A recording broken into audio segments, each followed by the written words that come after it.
여러분 안녕하십니까? JTB 뉴스입니다. 어제 전주의 한 아파트에서 하마터면 대형 참사가 날 뻔했습니다. 아파트 단지 주차장에 임시로 만든 소형 물놀이장에 승용차가 돌진한 건데요. 물놀이를 하던 어린이집 원생 등 6명이 다쳤는데 운전자는 80대였습니다. 먼저 나금동 기자입니다. 전주의 한 아파트 주차장 한켠에 공기를 불어넣어 만든 소형 물놀이장. 난데없이 승용차 한 대가 올라서 있습니다. 바닥에는 부서진 차량 잔해들이 널려 있습니다. 사고 차량은 1차적으로 이곳에 서 있던 차량을 들이받은 뒤 바로 옆 10여 명의 어린이들이 놀고 있는 이 물놀이장으로 돌진했습니다. 애기들 다 스치고 가버렸어. 한마디로. 바람숭 가보니까 애기 한 명 깔려가지고 여럿이 들어가지고는 애기 한 명을 꺼냈어. 이 사고로 물놀이를 하던 아파트 내 어린이집 원생 12명 가운데 2살 배기 등 원생 4명과 보육교사 2명이 가벼운 부상을 입었습니다. 참사는 면했지만 나머지 원생들도 놀라 병원으로 옮겨졌습니다. 사고 차량 운전자는 40년 운전 경력의 82살 할머니. 주차를 하다가 차량이 갑자기 튀어나갔다고 말했습니다. 서서히 내려갔습니다. 저기 하려고 내려가는데 그냥 막 쏜살같이 막 내려가지더라고. 약간 내려가는 길인데. 물놀이장은 아파트 내 어린이집이 설치했습니다. 보육교사 3명이 함께 있었는데 안전 울타리 같은 시설은 없었습니다. 경찰은 차량 운전자와 어린이집 등을 상대로 정확한 사고 경위와 안전 부주의 여부 등도 조사할 계획입니다. JTB 뉴스 나금동입니다. 이번 사고의 정확한 원인은 경찰 조사에서 드러나겠지만 운전자가 80대였다는 점에서 고령 운전을 둘러싼 논란이 불가피할 것으로 보입니다. 고령 운전자 사고를 막기 위한 대책 짚어봅니다. 오정현 기자입니다. 아파트 담벼락으로 갑자기 돌진하고 출구를 착각해 고속도로 20km를 역주행, 그리고 물놀이하는 아이들을 덮치는 사고까지 올 드러난 이 사고들의 공통점은 운전대를 잡은 이가 고령이라는 점입니다. 고령 운전자 사고는 전라북도에서만 매년 1,300여 건씩 발생하고 있는데 주목해야 할 건 사고율입니다. 지난해 고령 운전자 10,000명당 교통사고 건수는 110건으로 다른 나이대 2배 수준인 것으로 나타났습니다. 고령 운전자 사고가 사회 문제로 떠오르고 나서야 관계기관도 대책 꾸리기에 부심입니다.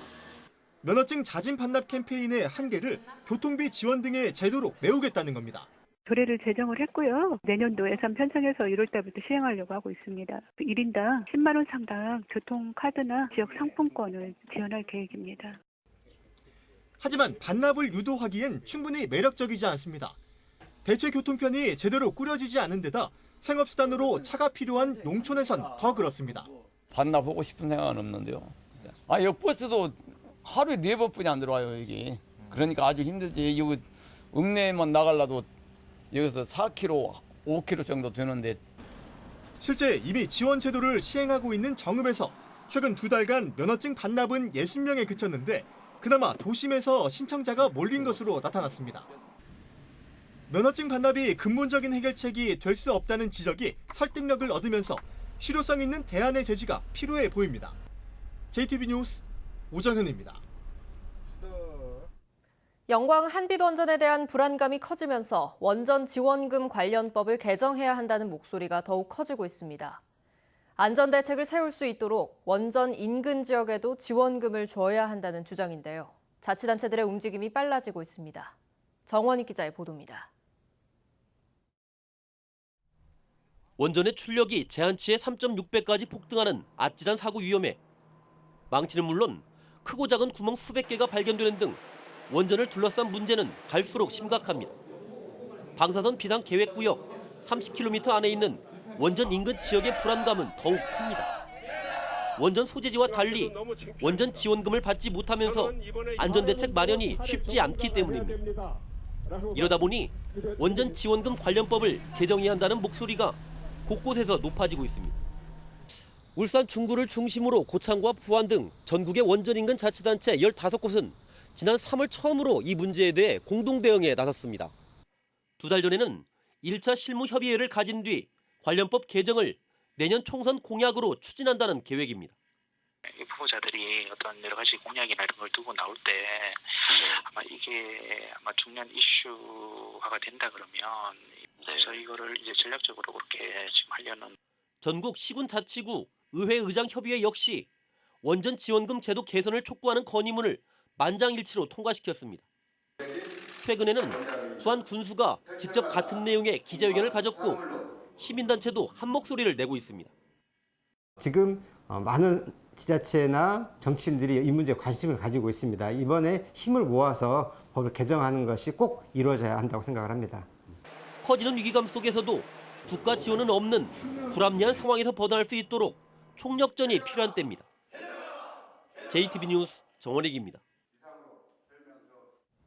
오는 11월 14일에 실시되는 2020학년도 대학 수학능력시험이 이제 100일도 채 남지 않았습니다. 남은 시간 노력에 따라 성패가 갈릴 수도 있기 때문에 수험생들은 선택과 집중을 통한 마무리 학습 전략이 매우 중요합니다. 조창현 기자입니다. 폭염 속에도 고3 교실은 긴장감이 팽팽합니다. 여름방학도 있고 쉴 틈 없이 공부에 매진합니다. 수능까지 남은 시간은 100일. 지금까지 해온 것 못지않게 남은 100일이 매우 중요합니다. 남은 100일 동안에는 이제 지금까지 틀렸던 것들 위주로 해서 오답 노트도 작성해보고 또 내가 어느 부분에서 취약한지 또 어느 부분이 헷갈리는지를 체계적으로 정리하는 연습을 해야 할 필요가 있는 것 같아요. 수험생들은 시간이 많지 않은 만큼 자신에게 맞는 공부 전략을 찾는 게 무엇보다 중요합니다. 취약한 영역은 기출문제로 핵심을 파악해 기본 개념과 원리 중심으로 학습해야 합니다. 수능 시간에 맞춰 기출문제를 풀어보고 주간 단위 학습 계획을 세우는 것도 효과적입니다. 또 지망 대학에 맞게 맞춤형 공부를 하는 전략도 필요합니다. 선택과 집중의 시기가 되지 않을까 생각합니다. 그러니까 자기에게 맞는 대학의 수능 후 영역별 선택과 집중을 고려를 해봐야 될 시기라고 생각합니다. 수능 연계율이 높은 EBS 교재를 통해 출제 경향을 파악하고 변형 문제에 대한 적응력을 키우는 것도 중요합니다. 남은 시간 공부만큼 중요한 것은 건강 관리와 집중력 유지. 전문가들은 다음 달 수시 모집이 시작되면 집중력이 흐트러질 수 있기 때문에 서류 준비 기간을 최소한으로 줄이고 수능 때까지 입시 전략을 밀고 나가야 한다고 조언합니다. JTB 뉴스 조창현입니다. 고창 복분자주가 대량으로 미국 수출길에 올랐습니다. 순창군이 섬진강 주변의 관광 산업을 활성화하기 위해 본격적으로 나섰습니다. 송창용 기자입니다.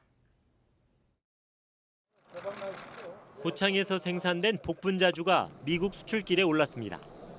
이번에 수출하는 물량은 8톤으로 6,400만 원어치입니다.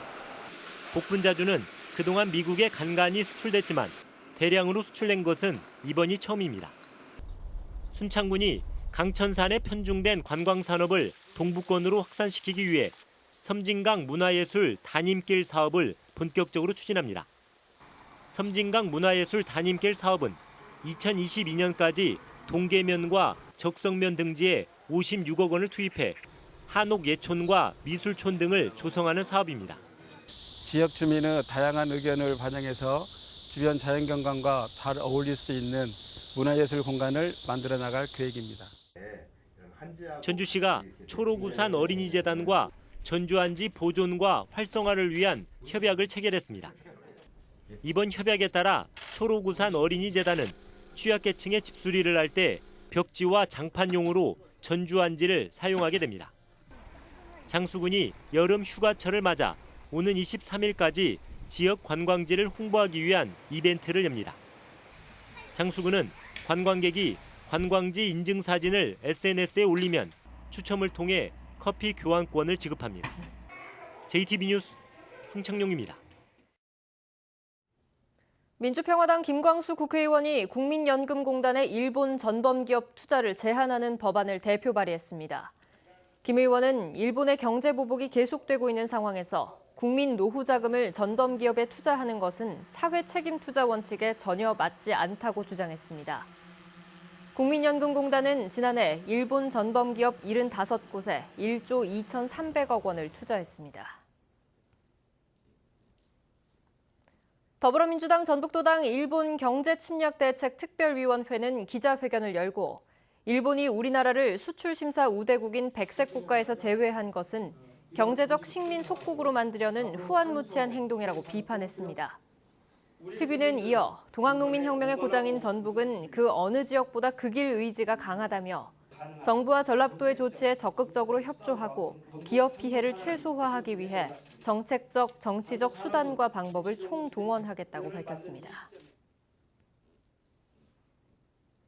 전북에 있는 불법 폐기물의 처리가 계획보다 늦어지고 있습니다. 전라북도에 따르면 지난 1월 전수조사로 확인된 불법 폐기물 3만 7천여 톤 가운데 지금까지 15%인 5,400여 톤만 처리됐습니다.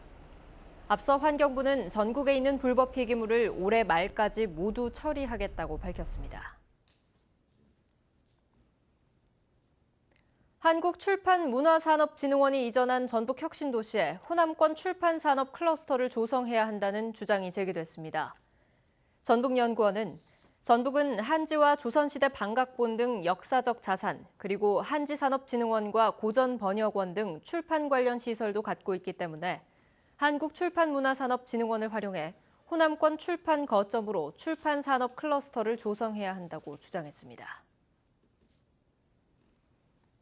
군산 인근 해상에서 허가 없이 멸치를 잡은 전남 어선 4척이 잇따라 적발됐습니다. 군산해양경찰서는 어제 오후 6시 10분쯤 군산시 비응항 서쪽 해상에서 허가 없이 멸치잡이 조업을 한 혐의로 전남 완도의 7.9톤급 어선 2척을 검거했습니다. 앞서 오후 4시 50분쯤에도 군산시 옥도면 계야도 남서쪽 해상에서 전남 여수의 9.8톤급 어선 2척을 붙잡았습니다. 오늘은 가끔 구름이 많은 가운데 찜통더위가 이어지겠습니다. 낮 최고 기온은 전주 33도, 익산 34도 등 31도에서 34도로 어제와 비슷합니다.